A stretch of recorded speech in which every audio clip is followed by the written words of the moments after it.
Hi, thank you for watching Dig Into China. I'm Dong Shang. If you have not done so already, please subscribe to my channel. Thank you very much. To comprehend the enduring dominance of centralized authoritarian feudal rule by emperors in ancient China for millennia and the roots of the ongoing enslavements and the suffering of the Chinese people, one must explore the pages of the Book of Lord Shang, Shang Shu. The Book of Lord Shang, penned by Shang Yang, serves as a compilation of legalist ideology, predominantly discussing the governing principles for kings. Shang Yang's prescription for imperial governance can be succinctly summarized as advocating for a strong state through the deliberate weakening of the populace. According to the Book of Lord Shang, it posits a fundamental contradiction between the state and its citizens. If the people hold significant power, the state tends to be weakened. To fortify the state, Shang Yang argues that it is imperative to diminish the strength of the populace in pursuit of strengthening the Qing state. As outlined in the book, the ruler of Qing must actively take measures to weaken the citizenry. How does Shang Yang propose kings should act? In the Book of Lord Shang, Shang Yang introduced the 5 arts of governing the people. These 5 arts are ignorance, weakness, poverty, exhaustion, and humiliation. Let's examine each of these aspects individually. To begin with, the aim of ignorance is to ensure people remain ignorant, devoid of independent thinking, blindly obedient, and function solely as labor machines. According to the Book of Lord Shang, the role of the populace should be focused on 2 tasks: diligently engaging in farming and labor during times of peace to generate wealth for the court, and during times of war, putting forth every effort to eliminate enemies and defend the ruler. Any actions beyond these are deemed superfluous. At a certain time, Shang Yang's promise with a standing pole gained considerable acclaim. Shang Yang directed the installation of a 9 meters wooden pole outside the southern gate of the capital, coupled with a public commitment. Anyone capable of transporting the pole to the northern gate would receive a reward of 50 gold coins. Spectators were skeptical that such a seemingly straightforward task could earn a substantial reward.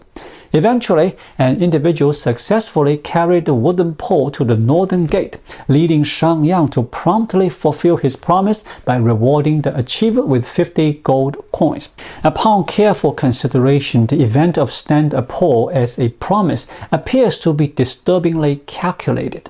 Shang Yang deliberately orchestrated an absurd and illogical scenario, seemingly to showcase the king's unwavering commitment to its policies.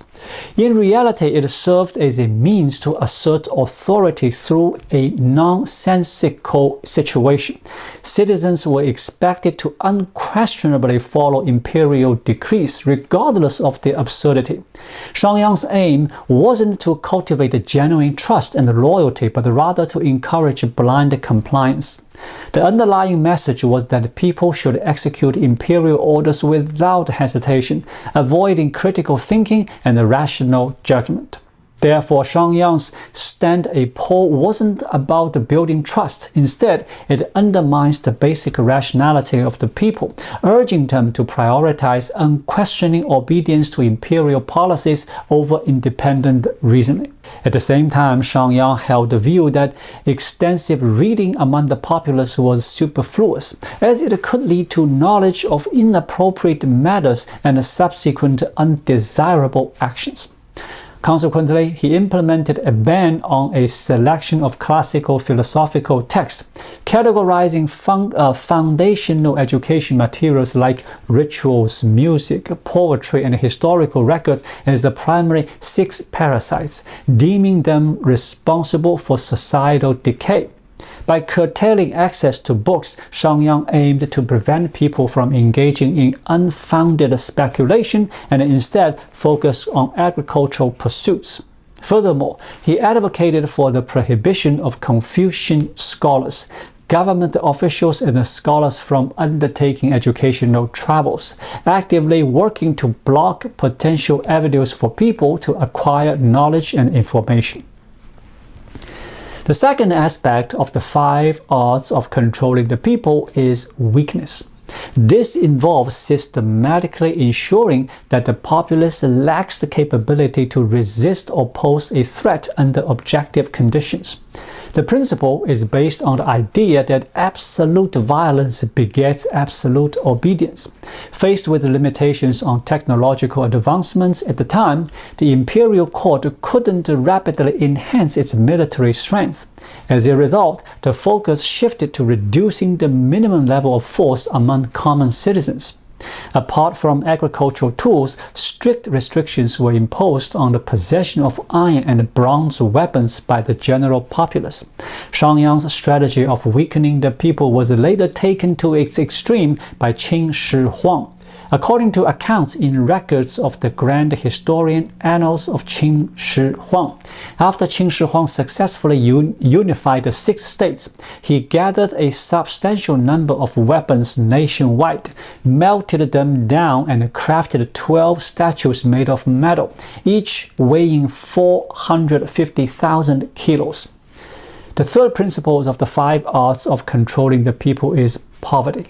The Book of Lord Shang suggests taking away all excess wealth from the people beyond ensuring their basic survival needs, emphasizing the idea that being well-fed and warm leads to lascivious desire. The book posits that if ordinary individuals are free from concerns about food and clothing, it may not only diminish their motivation to strive, but also give rise to immoral thoughts. To implement this, Shang Yang's reform established a rigorous and intricate taxation system in Qin. Both the land rent and the poll taxes combined constitute 2/3 of the annual harvest. According to records in the Book of Han, during the Qing dynasty, individuals were taxed based on the acreage deemed appropriate by the imperial court, regardless of the actual amount of land they owned. Even if farmers faced natural disasters or adversities resulting in no harvest from their lands, they were still obligated to deliver the specified amount of grain. In addition to the relatively stable land rent and the poll taxes, there exists a miscellaneous tax, a temporary levy contingent on the king's whims. For instance, if the weather favored a bountiful harvest, the people were expected to contribute an extra share as a gesture of gratitude for the king's generosity. Conversely, in the event of natural disasters like droughts, floods, disease, or locusts, citizens were still obligated to pay additional tax to aid the government in canal repairs and addressing urgent needs. The central theme of the Book of Lord Shang in the Land Reclamation Edict section can be condensed into one sentence. Everyone should engage in farming and all other industries must be eliminated. Among the abolished industries, commerce bore the brunt. For example, in terms of tax policies, levies on commodities were heightened, resulting in taxes on items like alcohol and meat being 10 times higher than their production costs. This directly contracted the market for goods, and even if transactions occurred, profits were significantly diluted. The fourth principle of the 5 arts of controlling the people is exhaustion.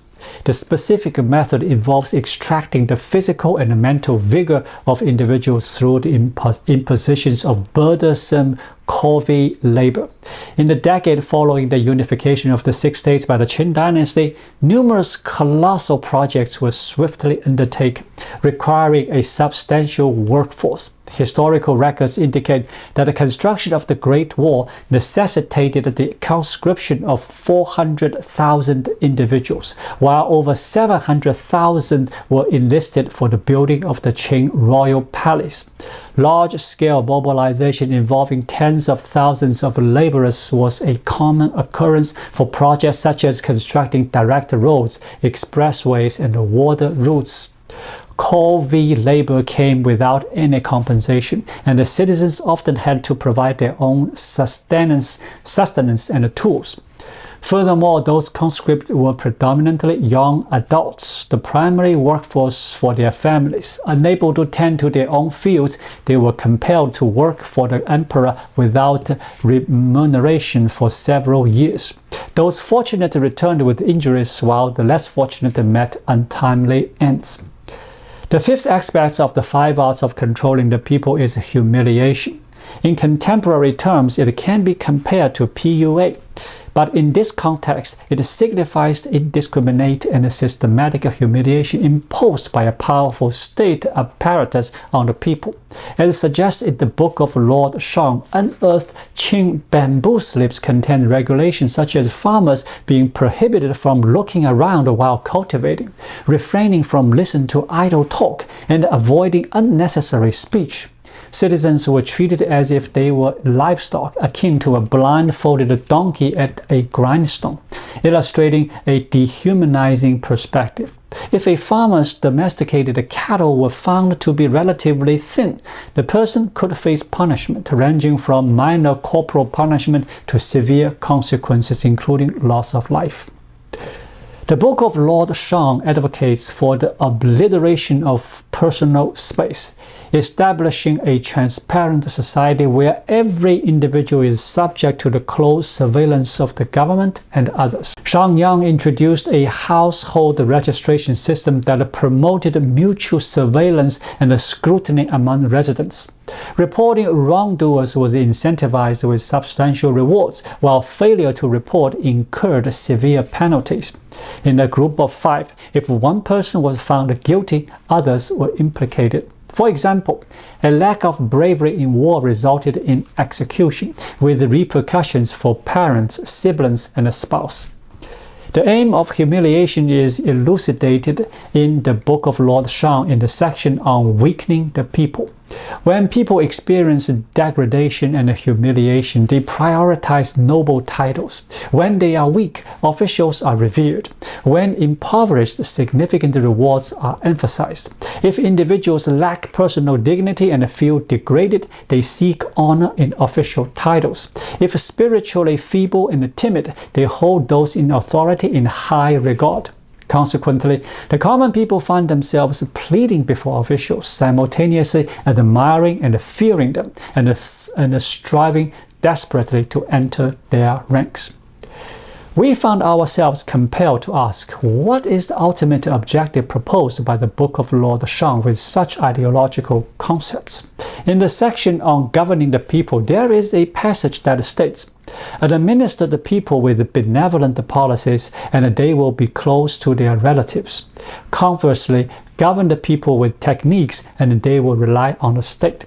From this, it can be inferred that the Book of Lord Shang believes that benevolent policies should not be employed to govern the people. Otherwise, they will only develop close ties with their own relatives and distance themselves from the state.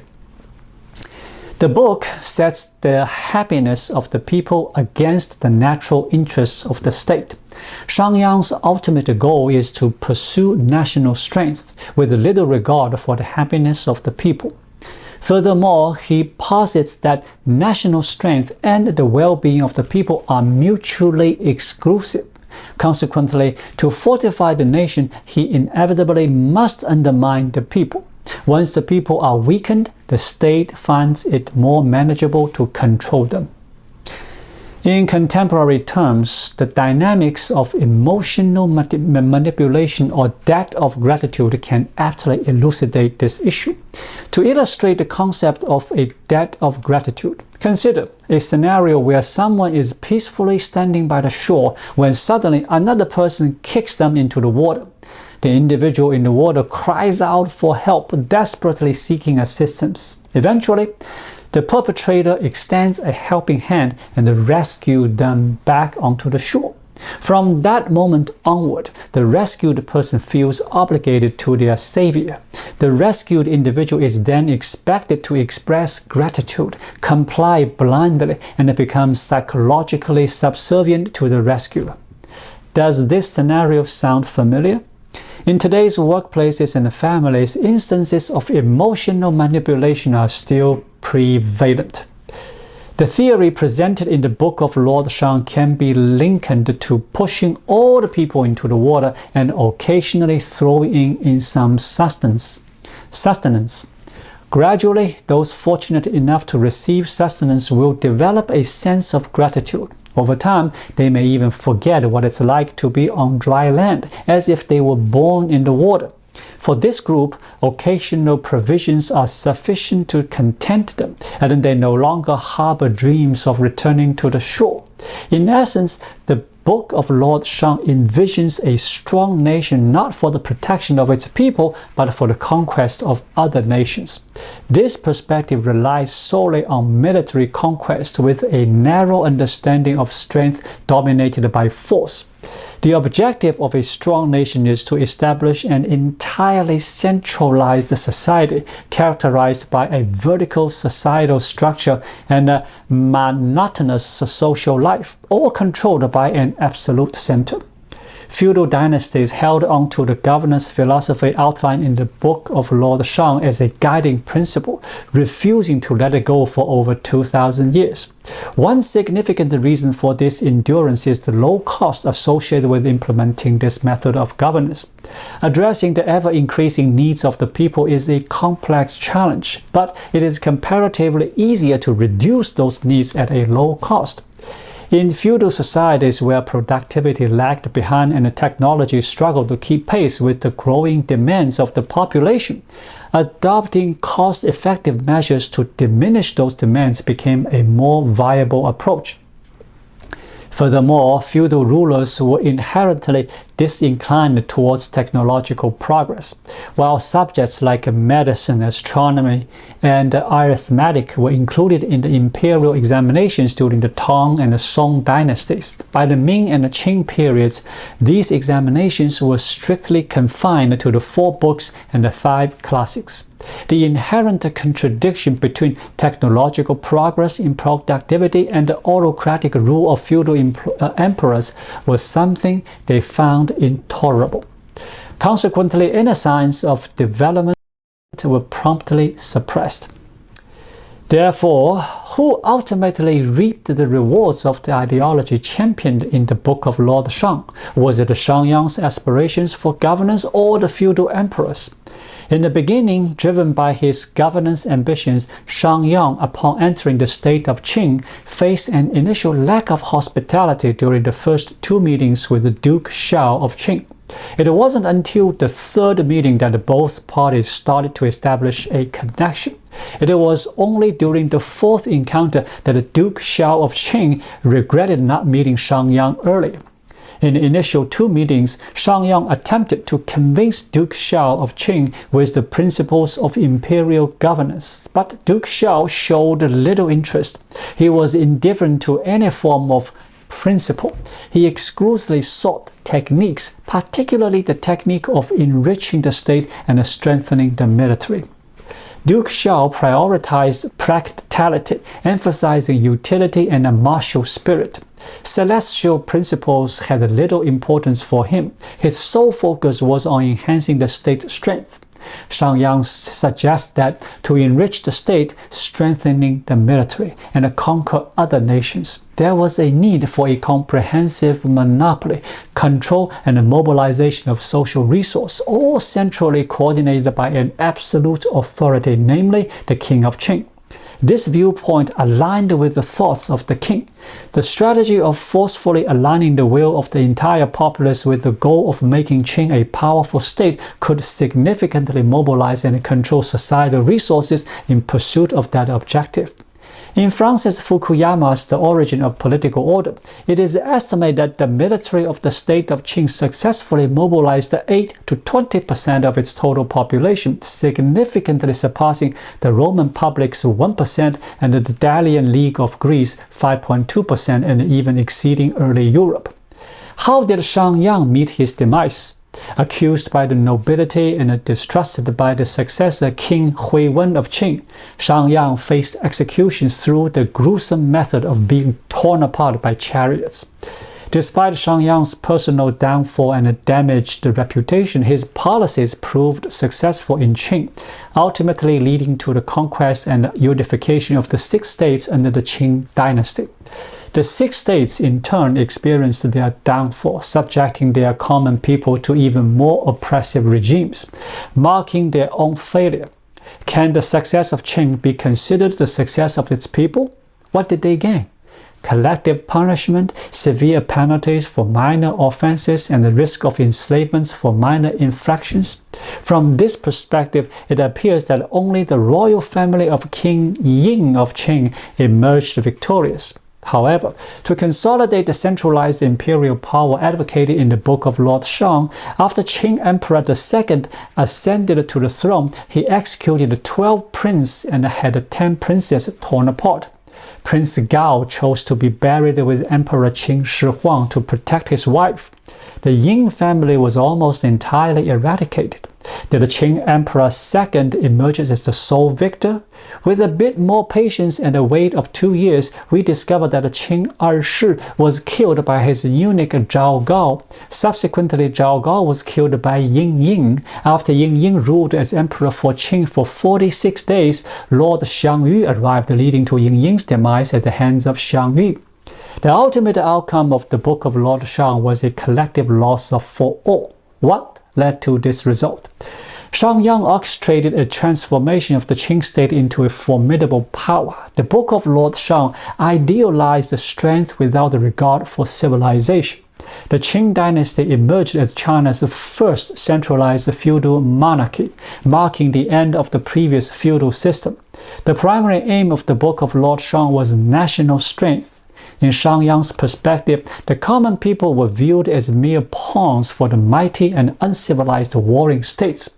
Within his disdain, disregard, and discrimination towards ordinary populace, there lurked an implicit foretelling of his own future fate and the destiny of the burgeoning state of Qing under his ideological influence. Indeed, the Book of Lord Shang showed no concern for the well-being of the people. Its sole pursuit was the strength of the state. It suppressed individual aspirations, all in pursuit of the ambitions of a singular monarch. In such a powerful state, genuinely robust, what truly defines a strong nation? A weak populace leading to a strong state, or a strong populace contributing to a strong state? Fortunately, as individuals of later generations, we have witnessed these historical events. However, do we genuinely comprehend the lessons learned? In today's world, are certain countries still traversing similar paths of repetition? Thank you for watching. Please leave a comment and subscribe to my channel. Just click the subscribe button right here. I'll see you again shortly. Until then, be well.